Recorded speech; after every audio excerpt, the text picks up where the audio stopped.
আমি তোমাকে গাড়ি থেকে নামার কারণ বা ওই জায়গায় পৌঁছানোর জন্য কিছুই বলবো না। সো কাপাকাপি অফ করো। নূর আর ইসরাত সামনে থাকা দুজনের কথোপকথন নীরব দর্শক হয়ে শুনেও দেখে চলেছে। নূরের বিশ্বাস করতে কষ্ট হচ্ছে এই লোকটা এত কোমল করে কথাও বলতে পারে। সৌন্দর্য গাড়ি চালুর আগেই ফাতিহা মিনমিনিয়ে বলে, আমি ওই আন্টিদের কাছে যাব। কি বললে? আমি ওদের কাছে গিয়ে বসবো।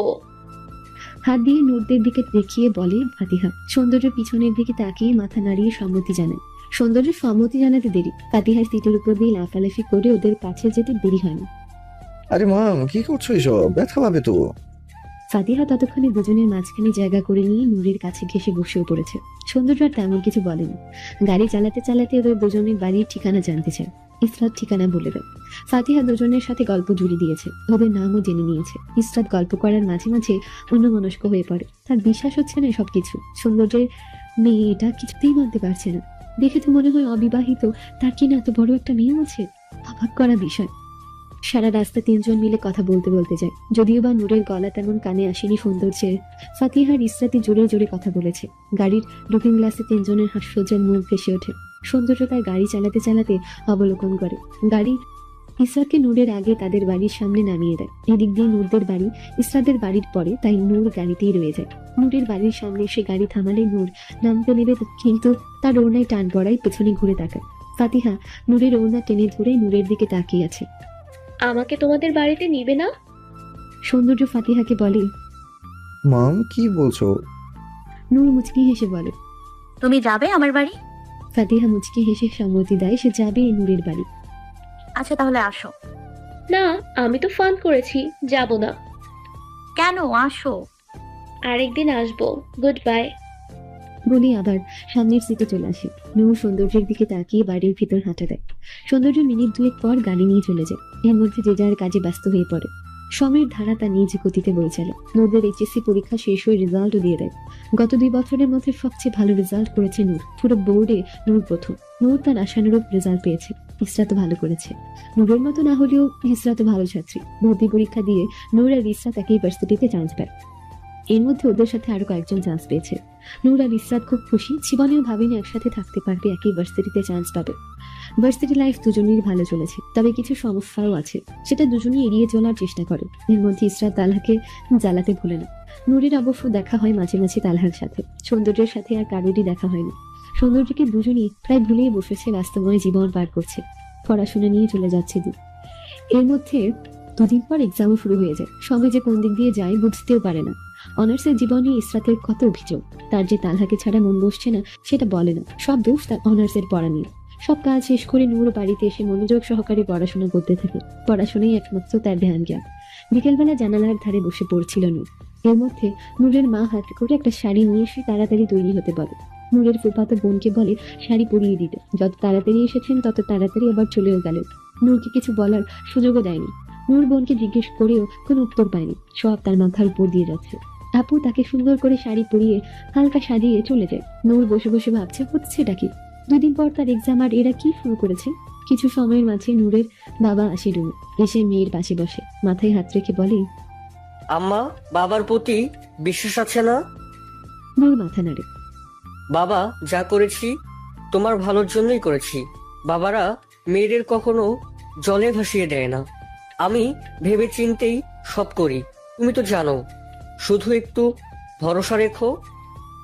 তারপর মুখটা অন্যদিকে ঘুরিয়ে চলে যান। নূরের মন কু ডাকছে।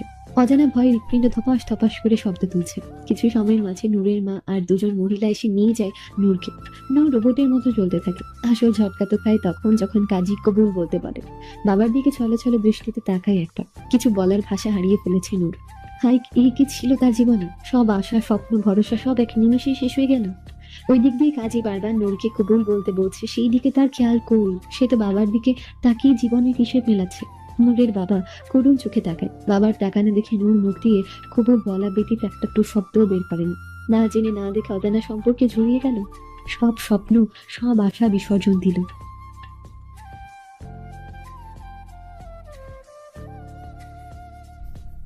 2 দিন আগে বিয়ে করা বর এক্সাম হলে নকল করার অপরাধে খাতা এক্সপেল করে দিয়েছে।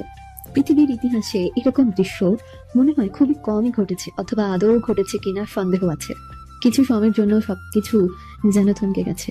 ইয়ানুর মাথা নিচু করে আছে, এমন ভাবে মাথা নিচু করে রেখেছে পেছন থেকে দেখলে মনে হবে মাথাটা বুঝি শরীরে নেই। মরমে মরছি ইয়ানু, লজ্জা অপমানে নিজের দুই কপল লাল হয়ে আছে। মাথার ভেতরের সবকিছু যেন এই মুহূর্তে ফাঁকা হয়ে গেছে। সারা জীবনের অর্জিত সম্মান, পরিশ্রম সব যেন বৃথা। স্যার একের পর এক ভয়ঙ্কর সব বুলি ছুড়ে মারছে নূরের দিকে। নূর তা নিজের কান দিয়ে শ্রবণ করছে ঠিকই, কিন্তু বুকের ভেতর কোনো তীরের মতো বিঁধছে, যেটা শুধু নূরই অনুভব করতে পারছে। নূরের চোখে মনে হচ্ছে শ্রাবণের প্লাবন নেমেছে। কয়েক বেঞ্চ দূরত্বে বসাও ইসরাতের চোখ জোড়াও ছলছল করছে। প্রিয় বান্ধবীর এত অপমান সহ্য হচ্ছে না। নিজের বান্ধবীর হয়ে একটা কথাও বলতে পারছে না। স্যারকে বলতে গিয়েছিল নূর এসব করবে না, কখনো না, কিন্তু স্যারের এক ধমকেই চুপ হয়ে যায়। আজ নূরের এক্সামের জন্য গতকাল রাতে নূরের ভালো মতো ঘুমও হয়নি, ঘুমানোর চেষ্টাও তো করেনি। পড়াশোনা নিয়ে বিজি ছিল নূর। কয়েকবার রিভিশন দিয়েছে, যদিও বা সব পড়া আগে থেকেই কভার করা ছিল, তবুও কয়েকবার রিভিশন দেওয়া বাদ রাখেনি নূর। পড়াশোনা তার জান প্রাণ। গত 2 দিন যে পরিমাণ ঝড় গিয়েছে নূরের উপর দিয়ে, নূরের ভাবতে গায়ে কাটা দেয়। পুরো জীবনটা মুহূর্তের মাঝে বদলে দিয়েছে। নিজের সাথে অন্য একজন লোককে সারা জীবনের জন্য বেঁধে দিয়েছে। এই নিয়ে বাবার সাথে খুব অভিমান নূরের। যে বাবার সাথে কথা না বললে সব অন্ধকার মনে হয়, নিজেকে অসহায় লাগে। অথচ আজ 2 দিন হয়ে যাচ্ছে বাবার সাথে একটা কথাও বলেনি নূর। নূরের বাবা অনেকবার চেষ্টা করেছে কথা বলার, কিন্তু নূর নিজের ভেতর নিজেকে আরো গুটিয়ে নিয়েছে। সবকিছু ভুলে একসাথে নূর আর ইসরাত এক্সাম দিতে আসে। এক্সাম শুরু হওয়ার 20 মিনিট আগেই 2 বান্ধবী হলে এসে উপস্থিত হয়। ইসরাত নূরকে নানা ধরনের কথা বলে হাসানোর চেষ্টা করে চলেছে, নয়তো বান্ধবীর পরীক্ষায় প্রভাব পড়তো। লিখতে গেলে যদি বান্ধবীর উপর দিয়ে বয়ে যাওয়া ঝড়ের কথা মাথায় আসে তাহলে সমস্যা। মেয়েটা ভালো করে লিখতে পারবে না, পরে পরীক্ষা খারাপ হবে, ওইটা টেনশনে তার বান্ধবীকে হয়তো খুঁজে পাওয়া যাবে না। পরাণের বান্ধবীর জন্য কত টেনশন ইসরাতের, কত দূর পর্যন্ত ভেপে ফেলেছে। এর মধ্যে ঘন্টা বাড়ি দিয়ে দেয়। সকলেই যে যার আসনে বসে পড়ে। ইসরাত কয়েক বেঞ্চ পরে বসেছে। স্যার ম্যামরা খাতা নিয়ে হলে উপস্থিত হয়। সকলকে খাতা দেওয়া হয়। ঘন্টা বাড়ি দেওয়ার সাথে সাথে প্রশ্ন দেওয়া হয়। নূর হাতে প্রশ্ন পেয়ে স্বস্তির নিঃশ্বাস নেয়। সব প্রশ্ন নূরের জানা, এখন শুধু উত্তর লেখার পালা। ঠান্ডা মাথায় একের পর এক প্রশ্নের উত্তর লিখতে থাকে নূর। 1 ঘন্টা যাওয়ার পর নূর ওয়াশরুম যাওয়ার প্রয়োজন অনুভব করে। ম্যামকে বলে নূর নিজের খাতা প্রশ্ন ভাঁজ করে রেখে যায়। ইতিমধ্যে পিয়ন এসে খবর দিয়ে যায় মিনিট 10 জন্য এই হলের স্যার ম্যাম যেন দেখা করে আসে অফিস রুমে প্রিন্সিপাল স্যারের সাথে। খুবই জরুরি কথা আছে। হলে এখন একজন স্যার অবস্থান করছে। নূর আবার হলে এসে লেখা শুরু করে। এর মধ্যে কি হয়ে গেল কিছুই বুঝতে পারে না। হুট করে এসে স্যার এত জোরে খাতা টান দেওয়ায় হাতের কলম ছিটকে গিয়ে 2 হাত দূরে মেঝেতে অবস্থান করেছে। স্যার খাতা নাড়া দেওয়ার সাথে সাথে ঝরঝর করে কয়েক পৃষ্ঠা আলাদা লেখা কাগজ বেরিয়ে আসে। নূর বুঝতে পারছে না এসব তার খাতার ভেতর কোথা থেকে আসলো। সে তো এখন অব্দি এক্সট্রা কোনো পেপারসই নেয়নি। এসব কি কি স্যার? কাপা কাপা গলায় বলে উঠি ইয়ানুর। বাহ বাহ বাহ, চুরি তো চুরি, তার উপর আবার সিনা চুরি। এতগুলো টিচারের চোখ ফাঁকি দিয়ে নিশ্চিন্তে বসে এইসব পেপার থেকে চাপছেন। মানে মানে এখন আপনি মানে জিজ্ঞাসা করছেন? সহজ বাংলায় বলতে হবে। কপি করছেন, আরো যদি সহজ করে বলি নকল করছেন। স্যারের কথায় নূরের মাথায় যেন বাজ পড়েছে। এসব স্যার কি বলছে? নকল? আর নূর? এসব তো সে দুঃস্বপ্ন কোনোদিন ভাবেনি। স্যারের কথায় ক্লাসের সকলেই যেন ছোটখাটো একটা ঝটকা খায়। এ তো ভালো স্টুডেন্ট, ক্লাসের টপার কিনা নকল করছে। অবিশ্বাস্য ব্যাপার। কিন্তু ইসরাতকে দেওয়া স্যারের ধমক আর স্যারের মুখের বুলি শুনে কেউই কিছু বলার সাহস পায় না। এইসবই করে বেড়ান। মুখ দেখলে তো মনে হয় ভাজা মাছটাও উল্টে খেতে জানেন না। বড় হলে তো দেখা যায় ঠান্ডা মাথায় ক্রিমিনাল হবেন। স্যার আমার কথাটা একবার শুনুন। চুপ, একদম চুপ। স্যারের এমন মাঝখাই স্বরের ধমকে একদম চুপ হয়ে যায় নূর। মুখ দিয়ে একটা টু শব্দ বের হচ্ছে না। চোখ দিয়ে শুধু অঝোর ধারায় বৃষ্টি ঝরছে। মন শুধু একটা কথাই বলছে, তোর সব শেষ নূর, তোর সব শেষ, তোর ক্যারিয়ার স্বপ্ন সব শেষ। এর মধ্যে ছাত্রছাত্রীদের কানা ঘষা শুরু হয়ে গেছে। নিজের সাথে এত সব অন্যায় অপবাদ মেনে নিতে পারছে না। কি হচ্ছে কি এখানে? এটা কি এক্সাম হল নাকি মাছের বাজার? হঠাৎ করে কারো গম্ভীর পুরুষালী কণ্ঠে এরকম বুলি শুনে সকলের বুজুর বুজুর ফুসুর ফুসুর বন্ধ হয়ে যায়। সকলের দৃষ্টি এখন দরজার সামনে দাঁড়িয়ে থাকা লম্বাটে সুদর্শন যুবকের দিকে। নাহিদ স্যারও ঘাড় ঘুরিয়ে দরজার দিকে দৃষ্টি ফেলে। দরজার সামনে দাঁড়িয়ে থাকা লোকটাকে নাহিদ স্যার চিনতেও পারে না। মাসখানেক হয়েছে ইউনিভার্সিটিতে জয়েন হয়েছেন তিনি, কিন্তু এই লোককে তো একদিনও দেখেনি। ইনিকে ভার্সিটির কেউ? নিজেকে নিজেই প্রশ্ন করে নাহিদ স্যার। তারপর আবার নিজেই ভাবে, না ভার্সিটির হলে তো চিনত, তাইলে কি বাইরে থেকে লোক এসেছে পরিদর্শন করার জন্য?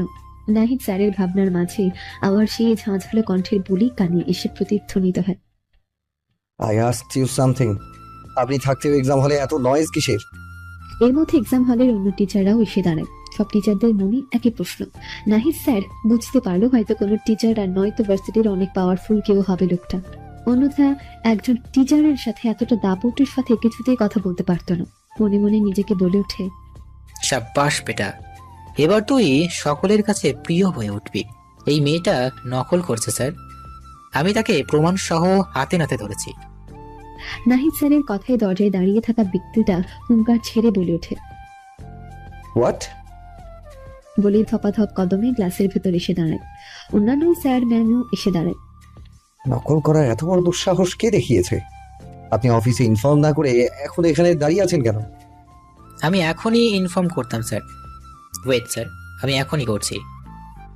থাক, আপনাকে আর কিচ্ছু করতে হবে না, আমি দেখছি বিষয়টা। তার আগে সেই সাহসী মানুষকে দেখে নিই। বলেই চোখ ঘুরিয়ে তাকায়।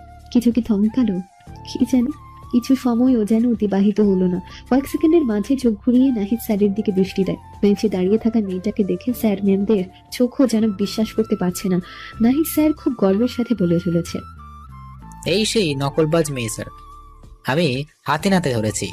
দেখেন স্যার, এমন ভাবে আছে মনে হচ্ছে তার চেয়ে সাধু আর কেউই নেই। উপরে উপরে ভালো সেজে ভিতরে ভিতরে কার ঝাঁসেল।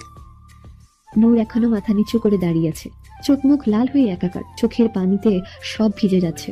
নাহিদ স্যার আবারও বলে ওঠে, স্যার, এর কি শাস্তি দেওয়া দরকার? লোকটা নূরের দিকে কিছু সময় তাকিয়ে রয়, তারপর নাহিদ স্যারের দিকে তাকিয়ে বলে ওঠে, এর একটাই শাস্তি, খাতা এক্সপেল করে দেয়া, আর বাকিটা কর্তৃপক্ষ দেখবে। পৃথিবী কি থমকে গেছে, নাকি নূরের জীবন বুঝতে পারছে না নূর কিছু? যার ঘাড় ঘুরিয়ে সামনে থাকা মানুষটার দিকে তাকিয়ে নিজে না চাইতেও ধপাস করে বেঞ্চের উপর বসে পড়ে। কিছু কিছু সিচুয়েশন নিজেকে একেবারে ভেঙে গুড়িয়ে দিয়েছে। চোখ মুখে হতাশা, নিরাশা সব যেমন অন্ধকারে তলিয়ে গেছে। আলো রোশনাই পাওয়া বড় দায়। নূর কোনো আশার আলো দেখতে পাচ্ছে না। সামনে থাকার ব্যক্তিটার মুখে এক্সপেল নামক বিষ বাক্য অথয় সমুদ্রে তলিয়ে দিয়েছে। নূর না বেঞ্চ থেকে উঠে দাঁড়ানোর শক্তি পাচ্ছে আর না পাচ্ছে সামনের দিকে তাকানোর। মুখের বলি তো স্যার নামক লোকটার বিষাক্ত কটূক্তিতে এসে কখনই বন্ধ হয়ে গেছে। কি হলো নাহিদ স্যার, দাঁড়িয়ে আছেন কেন?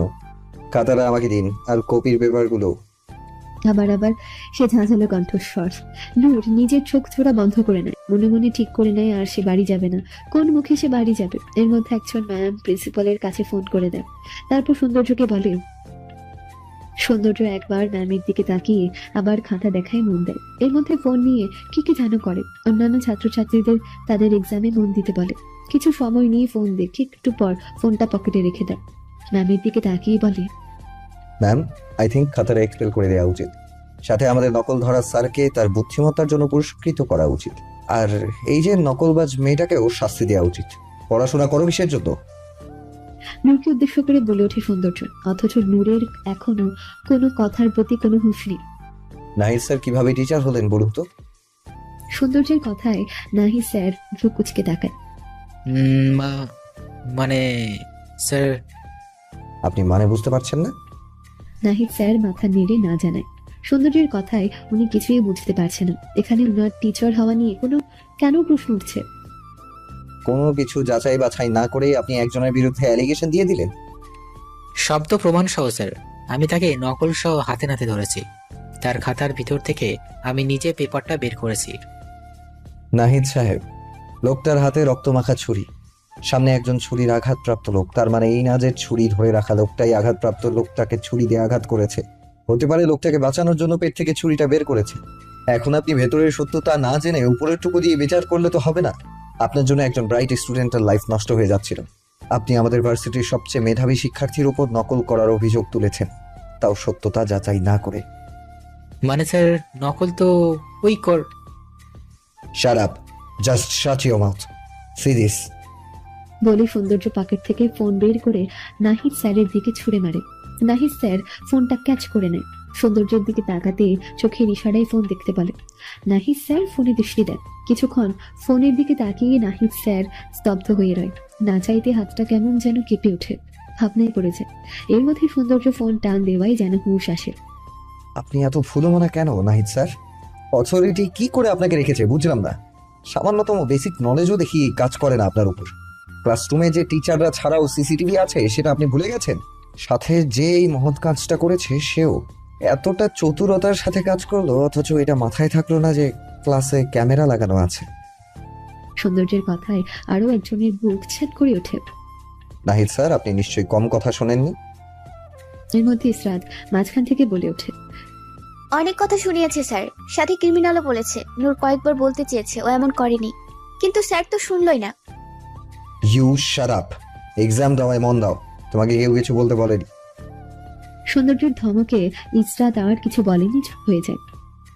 ও যখন বলতে চেয়েছিল ও নকল করেনি, ওর খাতা থেকে নকলটা পাওয়ার পর ও যখন বলতে চেয়েছিল ও নকল করেনি, তখন আপনার উচিত ছিল সিসিটিভি দেখানোর। Forget it. আপনার বিষয়টা কর্তৃপক্ষ পরে দেখবে। আর আপনি নিশ্চয়ই আসল কালপ্রিট কে তা দেখতে পেলেন নাহিদ স্যার। নাহিদ স্যারের সরিতে সৌন্দর্য পাত্তাই দেয়নি। নূর বুঝতে পারলো এই যাত্রায় সে মনে হয় রক্ষা পেয়ে গেল। মনে মনে আল্লাহর কাছে শুকরিয়া আদায় করছে। এইবার মনে হয় তার কেরিয়ারটা বেঁচে যাবে। হাত পা এখনো মৃদু কাঁপছে। এই মেয়ে, তুমি পড়াশোনা করো কিসের জন্য? এই পড়াশোনার কোনো দাম আছে? মুখে কি তালা মেরে রেখেছো? তোমার খাতার ভেতর নকল পাওয়া গেছে, সেটা তোমার না। তুমি জানো না এটা তোমার খাতার ভেতর কি করে গেল? এটা জোর গলায় বলতে পারলে না? ক্লাসের টপার স্টুডেন্ট, যার প্রতি বিষয়ে হাইয়েস্ট রেজাল্ট, তার মুখের ভাষা নেই। অন্যায়ের প্রতিবাদ করতে হয়, জানো না? এভাবে চোখের পানি দিয়ে সাগর বানালে সব সমস্যার সমাধান হয়ে যাবে কি? নূর একটা কথাও বলছে না, চুপ করে মাথা নিচের দিকে দিয়ে বসে আছে। সৌন্দর্যের কথাগুলো 100% সত্যি, কিন্তু কি করার, সেরকমই খুবই ইমোশনাল। একটু কিছুতেই নিজের মনোবল হারিয়ে ফেলে। প্রতিবাদ করা তো দূরের কথা। এক কাজ করো, তোমার এক্সাম দিতে হবে না, বাড়ি চলে যাও। যাও, বাড়ি গিয়ে গঙ্গা যমুনার পানি তো রোদের জন্য শুকিয়ে যাচ্ছে, তুমি কেঁদে ড্রাম ভর্তি করে নদীতে পানিগুলো সাপ্লাই করে দিও। এতে খুব উপকার হবে। সৌন্দর্যের কথাই ইসরাত নিঃশব্দে হেসে দেয়। অন্যান্য স্টুডেন্টরাও হাসে। তবে এক্সাম দিতে দিতে যতটুকু বুঝতে পারলো, স্যারটা অনেক কড়া। Hey you, stand up. বাক্যটা এতটা জোরেই ছিল যে সৌন্দর্যের কণ্ঠের প্রতিধ্বনি ক্লাসরুমের দেয়ালে বাড়ি খেয়ে কয়েকবার একই কথা রিপিট হয়েছে। সকল ছাত্রছাত্রী ভয় পেয়ে গেছে। ইয়ানুর ভীত চোখে সৌন্দর্যের দিকে তাকিয়ে দাঁড়িয়ে পড়ে। এত বড় ধমকে বুকটা ধুকধুক করছে। চোখের পানি সে কখনই শুকিয়ে গেছে। চোখ মুখ এখন জ্বালা করছে নূরের। সৌন্দর্যের সেই ধমকে ক্লাসরুমের আরো একজন দাঁড়িয়ে যায়। সৌন্দর্য ওদিকে তাকিয়ে ঠোঁট বাঁকা করে হাসে। তারপর আঙুলের ইশারায় নূরকে সামনে যেতে বলে। সৌন্দর্যের ইশারায় নূর রোবটের মতো এক পা দু পা করে করে সামনে যায়। খাতাটা নূরের দিকে বাড়িয়ে দিয়ে বলে, চুপচাপ ঠান্ডা মাথায় লিখো। ভাববে কিছু হয়নি, এসব মাথা থেকে ঝেড়ে ফেলে দাও। ভালো করে এক্সাম দেওয়ায় মন দাও। এই সাবজেক্টের এক্সাম নিয়ে ঝামেলা হয়েছে না? আমি এই সাবজেক্টই সর্বোচ্চ মার্ক দেখতে চাই তোমার। আর টাইম যতটুকু বরবাদ হওয়ার তা তো হলোই। বিশেষ বিবেচনা করে তোমাকে আলাদা সময় দেওয়া হবে। নাও গো। নূর চুপচাপ এসে লেখা শুরু করে। এই যে মিস, আপনি দয়া করে আপনার খাতা সহ এখানে আসলে আমি কৃতজ্ঞ হব। আপনি আপনার পায়ের ধুলি এখানে ফেলবেন কি? স্যার, জি ম্যাম। আসলে স্যার আমি ওয়াশরুমে যাওয়ার জন্য দাঁড়িয়েছি। ও আচ্ছা, কিন্তু আপনি অন্য কিছুর জন্য দাঁড়িয়েছেন আমি কি একবারও বলেছি? না। এখন বলবো, এত সাহস নিয়ে কি করে এমন সাধারণভাবে বেঁচে আছেন? এত এত গার্ড, সিসিটিভি থাকা সত্ত্বেও এমন জঘন্যতম কাজ করেছেন। আরেকজনের খাতায় কপি করা পেপারস ঢুকিয়ে দিয়ে চুপচাপ নিশ্চিন্তে বসে এক্সাম দিচ্ছেন। স্যার, একদম ন্যাকা কান্না করবেন না। আপনার নাম যেন কি? কিছু জিজ্ঞেস করেছি আমি। রীতা স্যার। তা রীতা, চলে আসুন। রীতা নামটা শুনে একটা ঝটকা খায় নূর। এক ঝলক পেছনে বসা রীতার দিকে তাকায়। রীতাও নূরের দিকে অসহায় চোখে তাকায়, যার অর্থ আমাকে বাঁচিয়ে নেই। কিন্তু আশ্চর্যের বিষয়, নূর চোখ ঘুরিয়ে এক্সাম দেওয়ায় মন দেয়। ইসরাতও মুখ ভেঙচি কেটে এক্সাম দিতে থাকে। রীতা সামনে আসলে রীতার খাতাটা হাত থেকে টান দিয়ে নিয়ে নেয় সৌন্দর্য। কাম উইথ মি বলেই রীতাকে নিয়ে ক্লাসরুম থেকে বের হয়ে আসে। ক্লাসরুম থেকে বের হতেই প্রিন্সিপালের সাথে দেখা হয়ে যায়। নিন, এর ব্যবস্থা আপনি নিন। সৌন্দর্য প্রিন্সিপালকে উদ্দেশ্য করে বলে, আচ্ছা, বিষয়টা আমি দেখছি। আর মেয়েটার সাথে এমন রুড বিহেভ না করলেও পারতে। হোয়াটএভার, শি ডিজার্ভস ইট। বলে সৌন্দর্য বেরিয়ে যায়। এত ঝড়ঝাপটা পেরিয়ে পরীক্ষা শেষ করে হল থেকে বের হয় নূর। পেছন পেছন ইসরাত। আজ একটা কথা বলার শক্তিও নেই। পার্কিং সাইট পেরিয়ে গেটের দিকে নিতেই শুনতে পায়। এই স্টপ। নূর আর ইসরাত কয়েক সেকেন্ডের জন্য থামলেও আবার চলতে থাকে। ভেবেছে হয়তো অন্য কাউকে বলেছে। I said stop, don't you dare to take a single step. এবার নূর আর ইসরাত তাদের হাঁটা বাদ দিয়ে একে অপরের দিকে তাকায়। তারপর দুজনই পেছনে ঘুরে তাকায়। সৌন্দর্য গাড়ির দরজা খুলে এক হাত গাড়ির দরজাতে আরেক হাত পকেটের ভেতর ঢুকিয়ে ওদের দিকেই তাকিয়ে আছে ভ্রুকুচকে। ইসরাত সৌন্দর্যকে দেখে খুশি হয়ে যায়। নূরকে দেখে সৌন্দর্যের কাছে এগিয়ে যায় কথা বলার জন্য। আরেকটা অবশ্যই উদ্দেশ্য আছে, খুঁচিয়ে খুঁচিয়ে তালহা স্যারের খবর নেওয়া। অনেক দিন হয়ে গেল লোকটাকে দেখে না। এক্সামের চক্করে ফোনও দেওয়া হচ্ছে না। মনটা কেমন অনচান পড়ছে। ইসরাত সৌন্দর্যের কাছে গিয়ে নাচের ভঙ্গিতে বলে ওঠে, হাই পড়া স্যার। সৌন্দর্য ইসরাতের দিকে তাকিয়ে জানতে চায়, মানে? আপনি স্যার হয়েও মানে জানেন না? আরে আপনি এত সুন্দর এত সুন্দর এত সুন্দর যে পরীদের মতো দেখতে। পরী তো বলা হয় মেয়েদের, তাই আপনাকে তো পরী বলতে পারি না, তাই না? তাই অনেক ভেবেচিন্তে পরীদের মেল ভার্সন পড়া বের করেছি। I am so intelligent, you know. একটু ভাব নিয়ে বলে ইসরাত। নূর ইসরাতের কথায় কোনো প্রতিক্রিয়া দেখায় না, এক ভঙ্গিতে দাঁড়িয়ে আছে। ইসরাতের এমন উল্টোপাল্টা কথা শুনে সৌন্দর্য বোকা বনে যায়। গাড়ির দরজা থেকে হাত পড়ে যেতে নেয়, কিন্তু তার আগেই নিজেকে সামলে নেয়। ইসরাতের কথায় সৌন্দর্যের দম ফাটা হাসি পাচ্ছে। অনেক কষ্টে নিজের হাসি নিয়ন্ত্রণ করে সৌন্দর্য। বেচারা তালহার জন্য খুব মায়া হচ্ছে সৌন্দর্যের। এসব ভাবনার মধ্যে সৌন্দর্য নূরের দিকে চোখ যায়। নূর কেমন মন মরা হয়ে দাঁড়িয়ে আছে। চোখ মুখের অবস্থা করুন, মনে হচ্ছে ভালো মতো খায়ও নি। চোখের নিচে হালকা কালি পড়েছে। সৌন্দর্য বুঝতে পারলো এটা রাত জাগার ফল। সৌন্দর্য নিজের মাঝে যথাযথ গম্ভীর্যতা এনে ইসরাতের দিকে তাকিয়ে বলে, এসব কি রকম কথা? আর আমি একজন টিচার, প্লে যেও না। আর সোজা হয়ে দাঁড়িয়ে কথা বলো। ব্যাঙের মতো লাফাচ্ছ কেন? ইসরাত ঠিক হয়ে দাঁড়িয়ে বলে, কি স্যার, আমি কোথায় ব্যাঙের মতো লাফালাম? এটা আমাদের মেয়েদের সবারই একটু আধটু স্বভাবে আছে, বুঝলেন?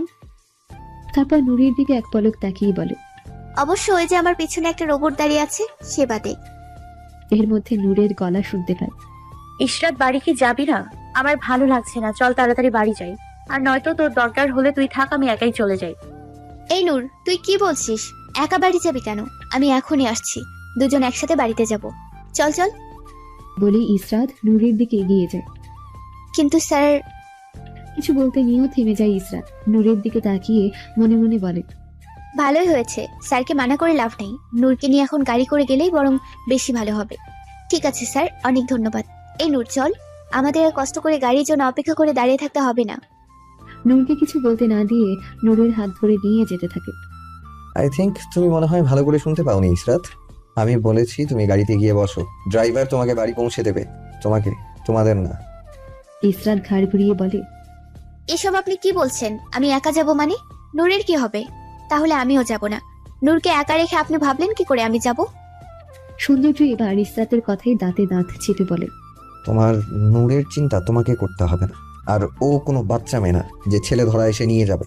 অবশ্য লোক অন্য কিছু ভাবতে পারে, লাইক স্পেশাল চাইল্ড। এখন তো আবার চাইল্ডও বলা যাবে না, ভার্সিটিতে পড়ে, অ্যাডাল্ট হয়ে গেছে। সেই যাই বলেন না কেন স্যার, আমি আমার বান্ধবীকে একা ফেলে যাব না মানে যাব না। তোমার বান্ধবী আমার সাথে যাবে, শুনতে পেয়েছো? কিন্তু সে আপনার সাথে কেন যাবে? বলতে গিয়েও কিছু একটা ভেবে ইসরাত থেমে যায়। কি হলো, চুপ হয়ে গেলে কেন? তোমাকে ভেঙে নিশ্চয়ই বলতে হবে না ওর আমার সাথে যাওয়ার কারণ। না মানে নূর এত সময় তাকে নিয়ে দুজনের তর্কাতর্কি নীরব দর্শকের মতো দেখছিল।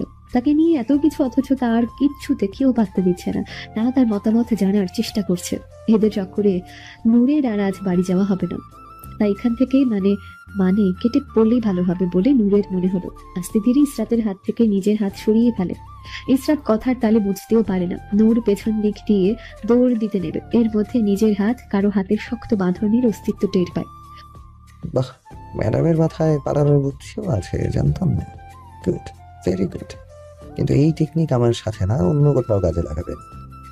বলে সৌন্দর্য ইসরাতের দিকে তাকিয়ে হাসি মুখে বলে, good bye Israt, have a safe journey. All the best দোস্ত। বলে ইসরাত এক নিমিষে দৌড় দিয়ে গেট পার হয়ে চলে যায়। ইস্যু আমাকে রেখে যাস না ইশরাত, শোন আমার কথা ইশরাত। সৌন্দর্যের হাতের বাঁধন থেকে নিজের হাত ছাড়ানোর জন্য মোচড়া মুচড়ি করতে থাকে নূর। কিন্তু এতই কি সোজা নাকি? হাত ছাড়ানো কিছুতেই হতে পারে না। এসব মোচড়ামুচি করে লাভ নেই, বুঝতেই তো পারছো। ছুটতে পারবে না। তাহলে অযথা কেন শক্তি ক্ষয় করছো? দেখেই তো মনে হচ্ছে এখনই বুঝি পড়ে যাবে। সো ঝামেলা না করে গিয়ে গাড়িতে উঠে বসো। আমি যাব না আপনার সাথে। আপনি আমার হাত ধরেছেন কেন? ছাড়ুন আমার হাত। আমার হাত ধরার আপনার কোনো অধিকার নেই। একজন টিচার হয়ে স্টুডেন্টের হাত এমন করে ধরে রেখেছেন কেন? তোমার স্মৃতিশক্তি মনে হচ্ছে অনেক দুর্বল। হরলিক্স খাওয়াতে হবে। আগে একটা কিনা লাগতো, এখন একটার পরিবর্তে 2টা কিনতে হবে। সবারই ভাগ্য। সৌন্দর্যের কোনো কথাই পাত্তা না দিয়ে নূর শুধু ফোপাচ্ছে। আম, আচ্ছা, কি যেন বলছিলে? অধিকার, রাইট? তুমি জানো না আমার অধিকার? আমি কি করে ভুলে গেলাম? এখন ডেমো ছাড়া কেউ কিছু বুঝে উঠতে পারে না। দেবো নাকি ডেমো যে আমি তোমার কে হই? একটু ঝুঁকে ফিসফিস করে বলে সৌন্দর্য। সৌন্দর্যের কথায় নূর ছিটকে দূরে সরে যায়, তাড়াতাড়ি ঘুরে গাড়ির দিকে যেতে থাকে। ভুলেও সিনেমার মতো ড্রামা করে পিছনের সিটে বসতে যাবে না। নূর গিয়ে সামনে বসে। এর মধ্যে কেউ পেছন থেকে নূরের চোখ 2 হাত দিয়ে চেপে ধরে। নূর ভয় পেয়ে বলে চিল্লিয়ে ওঠে। মাম্মা। নূর হাত ছাড়িয়ে পেছনের দিকে তাকিয়ে বলে, আম্মা?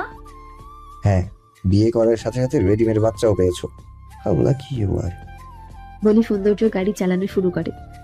ওই দিন যখন নূরের মা নূরকে একটা শাড়ি দিয়ে কোনো কিছু না বলে তৈরি হতে বলে চলে যায়, আর নূরের ফুফাতো বোন নূরকে শাড়ি পরিয়ে সাজিয়ে দেয়, তখনও বুঝতে পারছিল না তার সাথে হচ্ছে কি। এক্সামের টেনশনে এসব বিষয়গুলো মাথার ভেতর যাচ্ছিল না। নূরের বাবার রুমে এসে যখন তার মাথায় হাত রেখে বলেছিল, আম্মা, বাবার প্রতি বিশ্বাস আছে না? বাবারা যা করে ভেবে চিন্তেই করে। আমি তোমাকে জলে ভাসিয়ে দিব না। বাবার উপর একটু ভরসা রেখো। বাবার কথায় নূর বেশ অবাক হয়। সচরাচর বাবা এমন করে কথা বলে না। মনে নানান ধরনের কুচিন্তা আসতে থাকে। এর মধ্যে নূরের মা আর 2জন মহিলা যখন নূরকে ড্রয়িং রুমে নিয়ে বসিয়ে দেয়, নূর তখন 7-5 ভাবতে থাকে। এর মধ্যে নূরকে কাজী যখন কবুল বলতে বলে, নূরের মাথায় যেন আসমান ভেঙে পড়ে। বাবার দিকে ছলছল নয়নে তাকিয়ে থাকে। বাবার করুণ চোখের চাহনি দেখে না জেনে না দেখে মুখ দিয়ে সে সবচেয়ে পবিত্র, সবচেয়ে কঠিন জীবন বদলে দেওয়া কবুল শব্দটি উচ্চারণ করে। বিয়ের পর যখন কিছু সময়ের জন্য বরের পাশে নিয়ে বসায় নূর, তখনও মাথা নিচু করে বসে আছে। শুধু বসে নেই, হাত এমন ভাবে কচলাচ্ছে মনে হচ্ছে জানলে উঠিয়ে ফেলবে। সকল রাগ ক্ষোভ হাতের সাথে মেটাচ্ছে।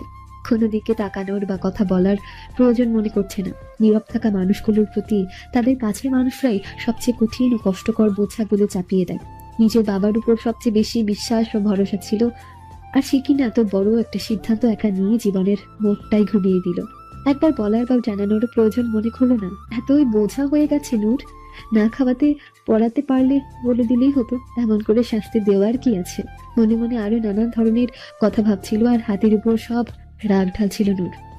এটা হাত কাপড় ইস্ত্রি করা মেশিন নয়, নাকি চামড়া থুবড়ে গেছে দেখে এভাবে ডলে ডলে ঠিক করার চেষ্টা চলছে। শেষমেশ কিনা ভুলভাল বুঝিয়ে একটা বুড়ির সাথে আমাকে বেঁধে দিল। কারো গম্ভীর পুরুষালী কণ্ঠে এসব উল্টোপাল্টা বাক্য শুনে চোখ তুলে তাকায়। সেই তাকানোতে কয়শো ভোল্টেজের ছটকা খেয়েছে নূর, নিজেও জানে না। হাত পা অটোমেটিক কাঁপাকাঁপি শুরু হয়ে গেছে। গলা শুকিয়ে কাঠ। মনে হচ্ছে এখন 1 সমুদ্র পানি এনে নূরের গলায় ঢেলে দিলেও তার তৃষ্ণা বুঝি মিটবে না। নূর লোকটার দিকে এক দৃষ্টিতে তাকিয়ে এটাই ভাবার চেষ্টা করছে, ইনি এখানে কি করছে? আর ইনি আমাদের বাড়ি চিনল কি করে? পরে মনে পড়লো লোকটা দিন তাকে বাড়ি পৌঁছে দিয়ে গেছে। লোকটা কি নূরের বাবার কাছে বিচার দিতে আসছে বাসের ওই ঘটনার জন্য? এসব নানা ধরনের আজগবি সব চিন্তা ভাবনা করে চলেছে নূর। তার যে একটু আগে বিয়ে হয়ে গেছে, এক মুহূর্তের জন্য সেটা মাথা থেকে বের হয়ে গেছে। কি রে সৌন্দর্য, নতুন বউকে দেখি একদিনেই পাগল করে দিলি। দেখ দেখ, তোর থেকে চোখ ফেরাতে পারছে না। আমরা মুরব্বীরা যে আছি সেই কথা মেয়েটা ভুলেই গেছে। আহ, সৌন্দর্যে দিওয়ানা হয়ে গেছে আমাদের নূর। তালহার এরূপ বাক্যে কটমট করে তাকায় সৌন্দর্য। চোখ পাকিয়ে গলা নিচু করে বলে, চুপ যা শালা, এটা তোর মস্করা করা জায়গা না। বের হয়ে নেই, তারপর দেখে নিচ্ছি তোকে। এমন করে ভয় দেখাস কেন ভাই? বিয়ের দিনও তোর এরকম রূপ দেখাচ্ছিস? তোর বউ তো ভয় পেয়ে আর শ্বশুর বাড়ি যেতে চাইবে না। মেয়েটা এমনিতেই যেই ভীতু। সৌন্দর্য তালহার দিকে শুরু দৃষ্টিতে তাকিয়ে বলে, আমার বউ কেমন সেটা তোকে বলতে হবে না, আমি নিজে বুঝে নেব সাহসী নাকি ভীতু। বাহ ভাই বাহ, এখনই এত ভুলে যাস না। সে তোর বউ হওয়ার আগে আমার ছাত্রী ছিল। তোর ছাত্রী আমার বিয়ের পাত্রী। বলে সৌন্দর্য কলার ঠিক করে পাঞ্জাবির। ওদের দুই বন্ধুর কথা কানেই যায়নি নূরের। সে টাসকি খেয়ে বসে আছে। এসব কি করে হলো কিছুই মাথায় ঢুকছে না, সব মাথার উপর দিয়ে যাচ্ছে। এসব কিছু তো নূর কল্পনাতেও ভাবেনি, তাও কিনা সৌন্দর্য স্যারের সাথে, যার সাথে একটার পর একটা দুর্ঘটনা ঘটেই চলেছে। কত লজ্জায় পড়তে হয়েছে নূরকে। তার চেয়ে বড় কথা, এই লোকটা তো মেয়েই আছে বিবাহিত, নিজের বউ বাচ্চা থাকা সত্ত্বেও কিনা নূরকে বিয়ে করেছে। বাবা কি করে পারলো একটা বিবাহিত লোকের সাথে তার বিয়ে দিতে? মনে মনে নূর ঠিক করে নেয় বাবার সাথে আর কোনোদিন কথাই বলবে না। নূরের নানা ভাবনার মাঝে নূরের বোন এসে নূরকে ড্রয়িং রুম থেকে নিয়ে যায়। সৌন্দর্যরাও খাওয়া দাওয়া করে চলে যায়। নূরের সাথে আর আলাদা করে কথা হয় না, এমনকি বিয়ে নিয়ে কোনো আলাপ আলোচনাও হয়নি। এমনিতে নূরের বাবা কথা বলতে আসলে চুপ হয়ে যেত, ভালো মতো খাওয়া দাওয়াও করেনি। এমন করেই দুদিন চলে যায়। এর মধ্যে আর সৌন্দর্য ফোনও দেয়নি। নূর অনেক চেষ্টা চালাচ্ছে বিষয়টা ভুলে যেত, কিন্তু কে জানতো যেটা থেকে নূর পালানোর চেষ্টা করবে সেটাই তার সাথে আষ্টে পৃষ্ঠে জড়িয়ে যাবে।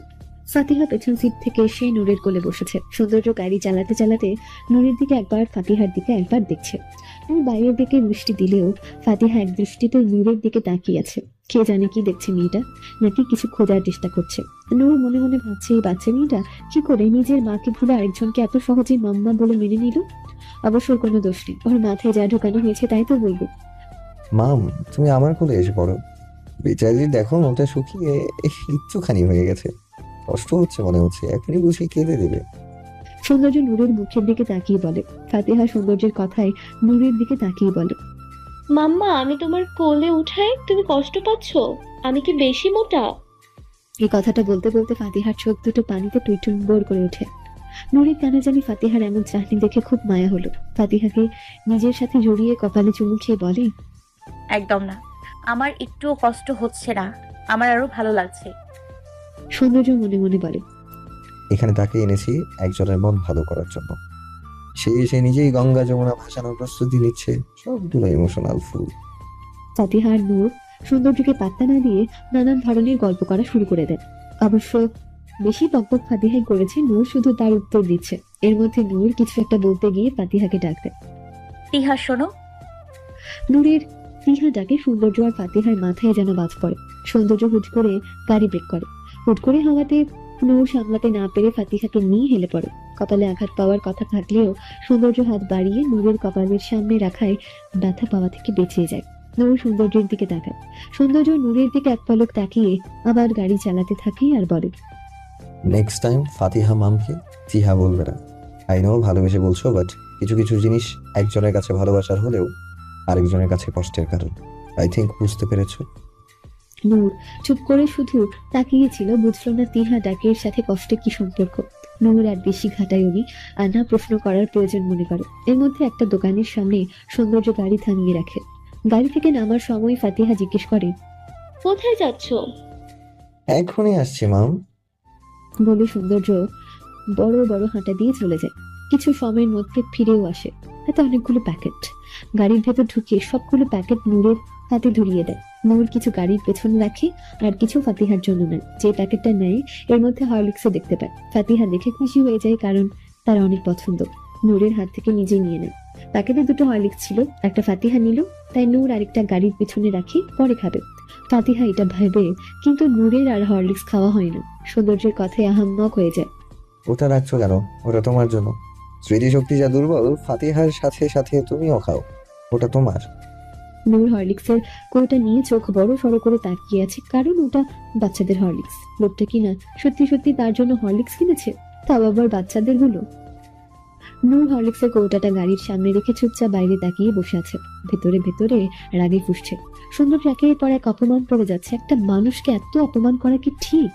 লোকটা একজন শিক্ষক হয়ে জানেন না একজন মানুষকে প্রতিনিয়ত এমন ভাবে অপমান করলে মানুষটার মনে কিরকম প্রভাব পড়বে। ফাতিহার কোনো দিকে কোনো খেয়াল নেই। সে এক মনে খাচ্ছে, মাঝে মাঝে আঙ্গুলও যাচ্ছে যেটার আওয়াজ হচ্ছে। নূরের বিষয়টা খুব ভালো লাগছে, কি সুন্দর করে মেয়েটা খাচ্ছে। কিন্তু লোকটার এটাও সহ্য হলো না। নূরের কোনো কিছুই মনে হয় সহ্য হয় না লোকটার। নূর এই লোকটার সাথে সারা জীবন কি করে কাটাবে ভেবে পায় না। এসব কিছু নিয়ে ভাবতে গেলেই নূরের কান্না পায়। সৌন্দর্য কপাল কুঁচকে ফাতিহাকে বলে, আহ মাম, কি হচ্ছে কি? এভাবে কেউ শব্দ করে খাবার খায়? খাবার খাবে নিঃশব্দে। আর তুমি কি করছো? কিরকম বাজে সাউন্ড! আর এটা ব্যাড ম্যানার মাম, সাউন্ড পলিউশন হয়। ফাতিহা সৌন্দর্যের দিকে তাকিয়ে সব কথা মনোযোগ দিয়ে শুনে, তারপর মাথা নেড়ে খেতে থাকে। নূর সৌন্দর্যের কথায় বোকা বনে যায়। খাওয়ার আওয়াজেও নাকি সাউন্ড পলিউশন হয়, যেটাও শোনার বাকি ছিল। তাই বলে কি লোকে তাদের শান্তিমতো খেতেই পারবে না নাকি? আজব লোক। আমাকে কি আজ বেশি সুন্দর লাগছে নাকি? এত ছোট ছোট চোখকে এমন বড় বড় করে দেখার কি আছে? নজর লেগে গেলে তো সমস্যা। কে জানে, আবার আমার ফ্রেশ মুখে ব্রাউন টন আবার বের হলো। নূর সৌন্দর্যের এরূপ কথায় চোখ সরিয়ে নেয়, মনে মনে ভেঙচি কাটে। আসছে আমার রূপবতী পুরুষ মানুষ, ওনাকে নজর লাগাতে আমার ঠেকা পড়ছে। আমি মোটেও আপনার দিকে চোখ দিই নাই। আমতা আমতা করে বলে নূর। তাহলে তুমি কি ট্যারামে নাকি, যে একদিকে তাকাও কিন্তু দৃষ্টি অন্যদিকে থাকে? এই, তোমার আর কি কি দোষ আছে সব ক্লিয়ার করে বলো তো আমাকে, লিস্ট করে রাখি। সৌন্দর্যের এরূপ কথাই নূর বলে। এসব আপনি কি বলছেন? আমি মোটেও টেরা না। এই যে দেখেন আমার চোখ। বলেই নূর নিজের চোখের কাছে আঙ্গুল নিয়ে চোখ দেখায় সৌন্দর্যকে আর বলে, আর শুনুন, আমার চোখ মোটেও ছোট ছোট না। আমার ফেসের সাথে আমার চোখ মানানসই। আপনি এসব বলে আমাকে একদম অপমান করতে পারেন না। সৌন্দর্য একটা নদীর পাড়ে এনে গাড়ি থামায়। নূরের কাণ্ড দেখে সৌন্দর্য শব্দ করে হেসে ওঠে। সৌন্দর্যের হাসির শব্দে নূরের হুঁশ ফেরে। কি করেছে এতক্ষণ ভাবলেই লজ্জা লাগছে। কি ভেবেছে লোকটা? নূর তাড়াতাড়ি নিজেকে স্বাভাবিক করে নেয়। সৌন্দর্য ততক্ষণে গাড়ির ডোর খুলে বাইরে বের হয়ে যায়। হাঁটতে হাঁটতে বলে, মাম, তোমরাও বেরিয়ে আসো। ফাতিহা নূরের কোল থেকে নেমে তাড়াতাড়ি বেরিয়ে আসে। নূরও আস্তে ধীরে গাড়ি থেকে বের হয়। চারপাশে অনেক গাছগাছালি, কি সুন্দর বাতাস। বাতাসে নূরের ওড়না দুলছে। ফাতিহা গাড়ি থেকে নেমে নূরের জন্যই দাঁড়িয়েছিল। নূর বের হতে নূরের হাতের আঙ্গুল ধরে ছুটি পায়ে হাঁটতে থাকে। জানো মাম্মা, এটা না মিস্টার ওয়াহিদের খুব পছন্দের জায়গা। বলেই নূরকে ফাতিহা এটা ওটা দেখাচ্ছে। আচ্ছা, তাই নাকি? নূর জিজ্ঞেস করে, আমরা প্রায় আসি, তবে বিশেষ কারণে। বিশেষ কারণ? হ্যাঁ, যখন আমার অথবা মিস্টার ওয়াহিদের মন খুব খারাপ থাকে তখনই আমরা এখানে আসি, আর আমাদের মন ভালো হয়ে যায়। বলেই ফাতিহা লাফিয়ে ওঠে। ফাতিহার কথায় নূরের মনে কেন যেন প্রশ্ন জাগলো। কিছু না ভেবে নূর ফাতিহাকে নিজের মনের প্রশ্নটা জিজ্ঞেস করেই ফেলল। আচ্ছা ফাতিহা, আজ কার মন খারাপ? তোমার? ফাতিহা নূরের দিকে তাকিয়ে বলে, না তো। তাহলে তাহলে কি ওনার? নূর সৌন্দর্যের দিকে আঙ্গুল তাক করে জিজ্ঞেস করে, আরে না, তুমি খুব বোকা। নিজের মন খারাপ আর নিজেই জানো না। আজ তো তোমার মন খারাপ, তাই আমরা এখানে এসেছি। ফাতিহা কথাটা বলেই দৌড়ে গিয়ে সৌন্দর্যের কোলে ওঠে, কারণ সে আইসক্রিম দেখেছে। নূর ওখানেই দাঁড়িয়ে বাবুটির দিকে তাকিয়ে রাখে আর ভাবতে থাকে তার মন খারাপ বলে এখানে তাদের পছন্দের জায়গায় নিয়ে এসেছে। না চাইতেই নূরের মনটা বেশ কুরকুরে হয়ে যায় ফাতিহার কথা শুনে। ইসরাত গাড়ির পেছনের সিটে বসে একের পর এক গান গেয়ে চলেছে, আস্তে নয় জোরে জোরে। গাড়ি ড্রাইভারের এখন গাড়ি চালানো রেখে কান্না করতে ইচ্ছে করছে। কান দিয়ে মনে হচ্ছে রক্ত বের হবে। কানে তুলো দিয়েও কোনো লাভ হচ্ছে না। মনে হচ্ছে কানে গুজে রাখা তুলো ভেদ করে মস্তিষ্কের ভেতর গিয়ে বেসুর বা কণ্ঠস্বর গিয়ে বাড়ি খাচ্ছে। একটা মানুষ এত বাজে গান করে, ড্রাইভারই মেয়েটা কি না দেখলে বুঝতো না। ড্রাইভার মনে মনে ভাবছে আজকের পর থেকে আর কোনোদিন গানই শুনবে না। যে গান ড্রাইভারের এত প্রিয়, অবসর সময় পেলেই গান শুনে, সেটা আজ থেকে বয়কট। কিছু বলতেও পারছে না মেয়েটাকে। স্যারের পরিচিত কেউ হবে, কিছু বললে যদি আবার বিচার দেয় তাহলে সমস্যা। চাকরি নিয়ে টানাটানি হবে শেষে। এরকম বাজে গানের কণ্ঠস্বর হতে পারে কারো ড্রাইভার এই মেয়েকে না দেখলে জানতেই পারতো না। গাড়ি চালানোর রেখে এখন উল্টো দৌড় দিয়ে পালাতে মন চাচ্ছে লোকটা। মনে মনে একটাই জিনিস যাচ্ছে, কখন রাস্তা ফুরাবে আর এই মেয়েকে নামিয়ে দিয়ে নিজের গান দুটো রক্ষা করবে। ইসরাতের গানে যে একজন বেহুশ হওয়ার পথে, সেদিকে তার কোনো হুঁশ নেই। সে তার মনের আনন্দে গান গাইছে। আজ ইসরাতের এক্সাম খুব ভালো হয়েছে। এদিকে বান্ধবীরাও কিছু একটা গতি হয়ে যাবে আজ। স্যার নিশ্চয়ই তাদের সম্পর্কটা সহজ করার জন্য আজ নিয়ে গেছে নূরকে। আহা, পরাণের বান্ধবীটাও নিন্দুর হয়ে গেল। আর ওই বজ্জাত পালাটা ইসরাতের এত ভালোবাসার এক কানা করিয়ে বুঝলো না। বুঝবে যেদিন অন্য কেউ এসে এন্ট্রি নেবে তখন বুঝবে। এসব কথা ভাবতে ভাবতে ইসরাত গান গায়। প্রেমে পড়িয়া গেলাম ফাঁসিয়া, করতে হবে এবারে বিয়া, সোনারে জান পিতলা ঘুঘু যাবে কোথায় পালাইয়া। ইসরাত গলা ছেড়ে গান গাইতে গাইতে বাইরের দিকে তাকিয়ে আছে। এর মধ্যে কিছু একটা দেখতে পেয়ে জোরে চিল্লিয়ে ওঠে। ড্রাইভারকে তাড়াতাড়ি গাড়ি থামাতে বলে। ইসরাতের চিল্লানিতে ড্রাইভার তাল হারিয়ে জোরে ব্রেক করে। ড্রাইভার কিছু বলার আগে ইসরাত গাড়ির দরজা খুলে বেরিয়ে যায়। ড্রাইভারকে কিছু বলতেও দেয়নি। এই নিয়ে ড্রাইভারও মাথা ঘামায়নি। নেমে গেছে, ভালো হয়েছে। কান দুটো একটু রক্ষা পেয়েছে, নয়তো এই মেয়ের বাড়ি পর্যন্ত যেতে যেতে হয়তো আর কানই শুনতে পেত না।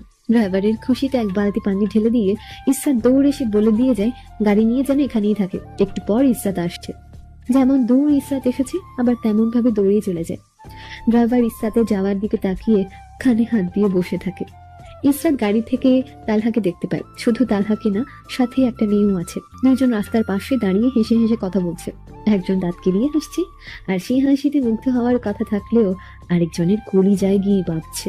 তালহা হাত নাড়িয়ে নাড়িয়ে মেয়েটার সাথে কি নিয়ে যেন কথা বলছে। ইসরাত কাছাকাছি এসে কান পেতে শোনার চেষ্টা করছে, কিন্তু ভালো মতো কিছুই শুনতে পারছে না। কিসব যেন বলছে, আছে আমি দিব, চিন্তা, আরো কি কি। ইসরাত এদের হাসি মাখা কথা কিছুতেই মেনে নিতে পারছে না। কিছু না ভেবে ইসরাত তালহার মেয়েটার সামনে গিয়ে হাজির হয়। হুট করে কেউ সামনে আসায় তালহার মেয়েটা ভরকে যায়। তালহা তো ইসরাতের দিকে চোখ বড় বড় করে তাকিয়ে আছে। ইসরাত কোমরে হাত দিয়ে রাগী দৃষ্টিতে মেয়েটার দিকে তাকায়। তালহা ঢোক গিলে মনে মনে ভাবে, হয়ে গেল, যেখানে বাঘের ভয় সেখানেই সমুদ্রে হয়। আর সময় পেল না সার, তাণ্ডব চালাবে কে জানে। তালহাকে অবাক করে দিয়ে ইসরাত নিচে বসে পড়ে। আহাজারি করতে করতে বলে, আমার সংসার শুরু হওয়ার আগে শেষ হয়ে গেল গো, বিয়ের আগে সতীন বের হয়েছে। মেয়েটার দিকে তাকিয়ে দাঁতে দাঁত চেপে বলে ইসরাত। তালহা প্রথমে বোঝার চেষ্টা করে কি হচ্ছে কি এখানে, পরে মাথা কাজ করতে তাড়াতাড়ি ইসরাতকে উঠতে বলে। ইসরাত, কি হচ্ছে কি এসব? পাগল হয়ে গেছো তুমি? কি করছো সব রাস্তার মধ্যে? লোককে হাসাচ্ছ নাকি? ওঠো বলছি। আমার সব শেষ করে দিয়ে এখন উঠতে বলছেন? আমি উঠবো না বলে বিলাপ করতে থাকে। তালহা এবার একটু রেগেই বলে, তুমি কি উঠবে? আমি উঠবো না। ভাগ্যের সৌন্দর্য স্যার আমাকে এই দিক দিয়ে পাঠিয়েছে, নয়তো আমি কিছুই জানতে পারতাম না। তালহা কথাতে আগে কোনো কিছুতেই কিছু হচ্ছে না। ইসরাত একইভাবে বসে আছে। কোনো উপায় না পেয়ে তালহা সৌন্দর্যকে ফোন দিয়ে বলে, ভাই আমাকে বাঁচা, নয়তো গণধোলাই খেতে হবে। সব খুলে বলে তালহা সৌন্দর্যকে। সৌন্দর্য 10 মিনিটের মাঝে জোরে গাড়ি চালিয়ে উপস্থিত হয়।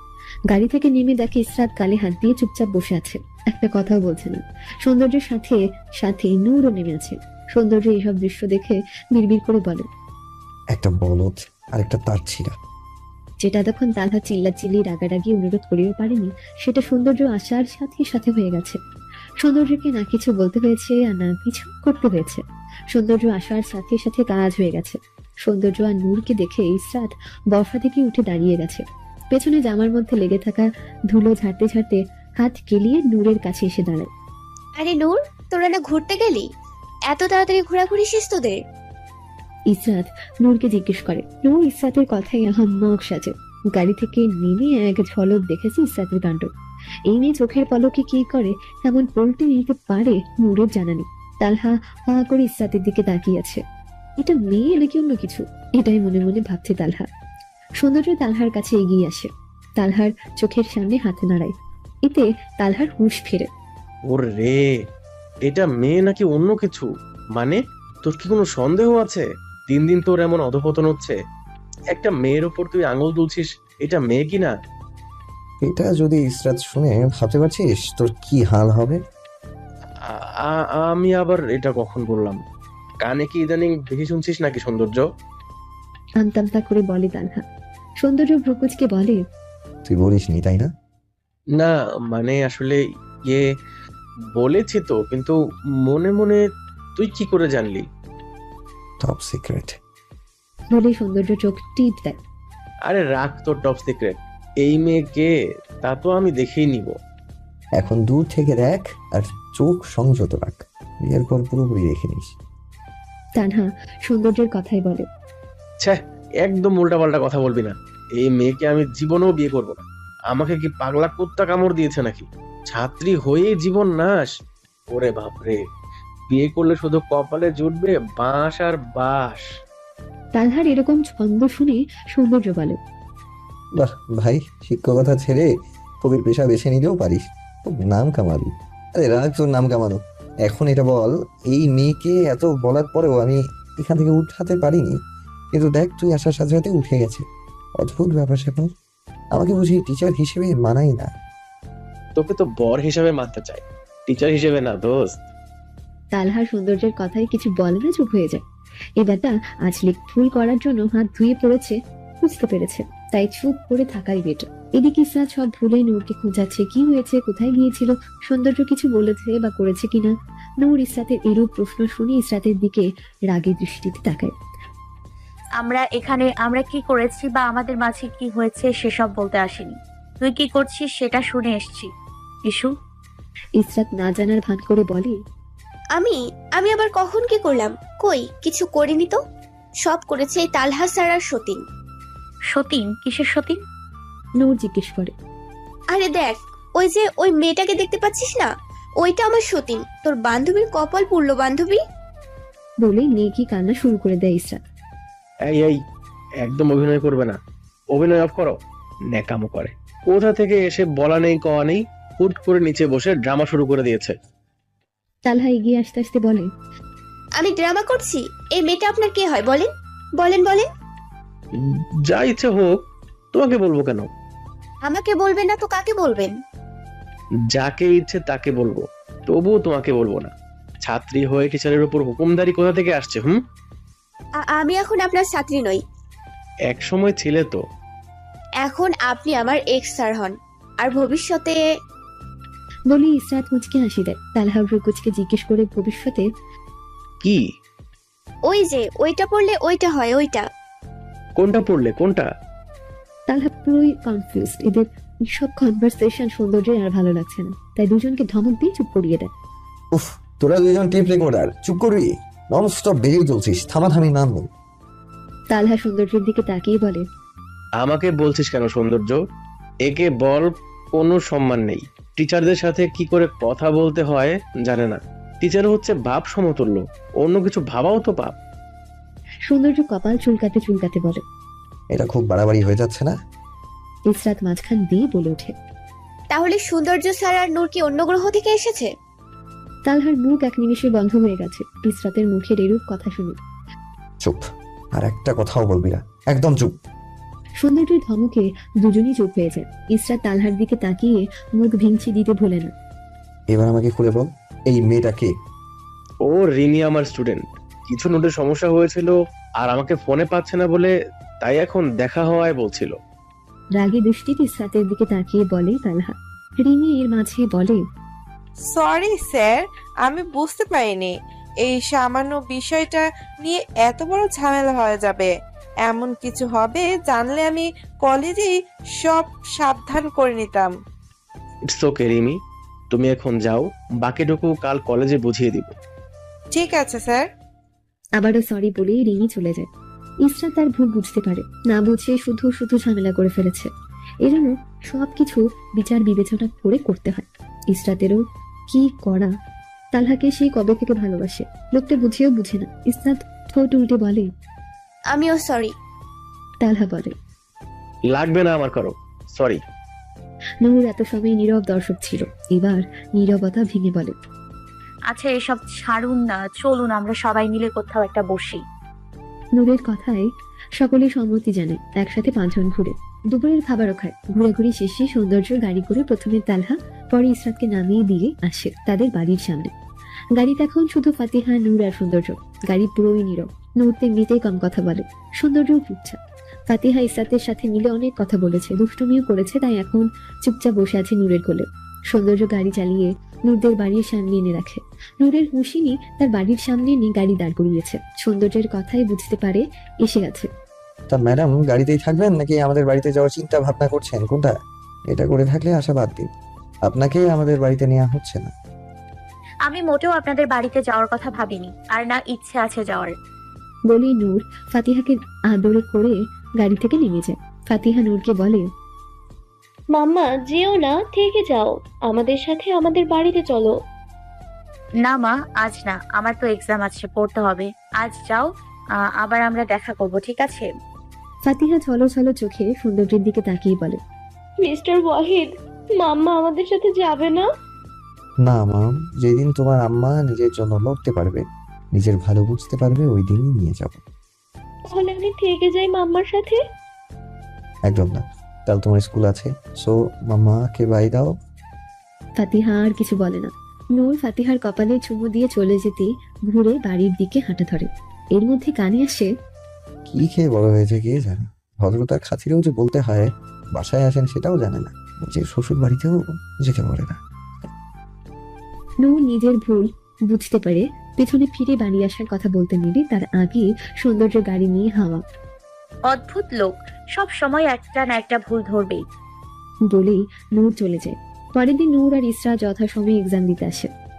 নূরের ভেতরে আজ না চাইতেও ভয় ঢুকে গেছে। ভয় নিয়ে এক্সাম হলে ঢুকে আজ আর রিতাকে দেখতে পায় না। খাতার প্রশ্ন দেওয়ার পর লেখা শুরু করে। এর মধ্যে নিজের পাশে কার উপস্থিতি টের পায়। নূর বুঝতে পারে স্যার হয়তো গার্ড দিচ্ছে কালকের ওই ঝামেলার জন্য, এখানে হয়তো বেশি নজর দিচ্ছে। না চাইতে নূরের স্যারের দিকে চোখ যায়। নূরের চোখ এখানেই থমকে যায়। নিজে কিছু না করেও যখন কোন একটা অপবাদ মাথায় এসে পড়ে তখন সেই ব্যক্তিটাই বুঝতে পারে কেমন লাগে। আজ নূর কিছুতেই শান্তিতে এক্সাম দিতে পারছে না। মনটা কেমন উসখুস করছে। চারপাশ থেকে যেন অস্বস্তিগুলো নূরকে ঘিরে রেখেছে। খাতায় লিখেছে আর মনে হচ্ছে এই বুঝি স্যার খাতা টান দিল, এই বুঝি আবার খাতার ভেতর থেকে আলাদা কোনো পেপার পাওয়া গেল, এই বুঝি স্যার আবার কথা শোনাবে। মনের অশান্তির জন্য নিজের খাতা নিজে 2 বার চেক করেছে। আজ আর ওয়াশরুমেও যায়নি। আজ রিতা নিয়ে তাও ভয় কাটাতে পারছে না। কালকের ঘটনার পর সকলেই একটু বেশি সতর্ক হয়ে গেছে। স্যাররাও কড়াকড়ি গার্ড দিচ্ছে। নূর লিখতে লিখতে নিজের পাশে এসে কারো দাঁড়ানোর উপস্থিতি টের পায়। মনে মনে ভাবে স্যার হয়তো আজ নূরের দিকে বিশেষ নজর রাখছে। না চাইতেও নূরের চোখ স্যারের দিকে যায়। স্যারকে দেখে নূরের হাত থেকে কলমটা খাতার উপর পড়ে যায়। নূর শুকনো ঢোকিলে চোখ সরিয়ে লিখায় মন দেয়। কেন যেন হাতটা সামান্য কাঁপছে। সৌন্দর্যকে আজ নূর আশা করেনি এখানে। সৌন্দর্য এখানে আসবে এটাই স্বাভাবিক, তবুও নূরের কেমন লাগছে। না চাইতেও চোখ দুটো সৌন্দর্যের দিকে চলে যাচ্ছে। সৌন্দর্য তখন নূরের বেঞ্চ বরাবর দাঁড়িয়ে পুরো ক্লাসে নজর বুলাচ্ছে। নূর লিখতে পারছে না। লোকটার গায়ের কড়া পারফিউমের ঘ্রাণ নাকে এসে বাড়ি খাচ্ছে। মাথা কেমন ভন ভন করছে। নূর মন থেকে চাইছে সৌন্দর্য তার বেঞ্চের কাছ থেকে সরে যাক। অন্যদিকে তো কত জায়গা আছে, ওদিকে না দাঁড়িয়ে এখানে এসে দাঁড়াতে হলো লোকটাকে। সব বাদ দিয়ে নূর লেখায় মন দেয়। কিছুতেই তাকাবে না। দাঁড়িয়ে থাকুক যতক্ষণ ইচ্ছে, তাতে নূরের কি।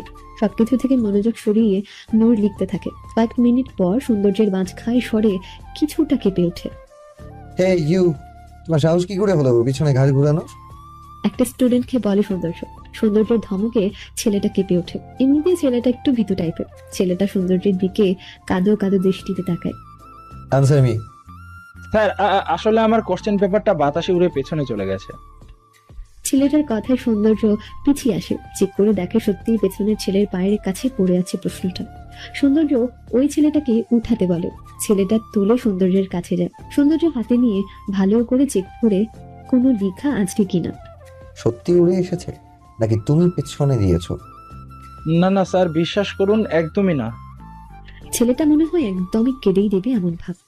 সৌন্দর্য ছেলেটার দিকে তাকিয়ে প্রশ্ন দিয়ে দেয়।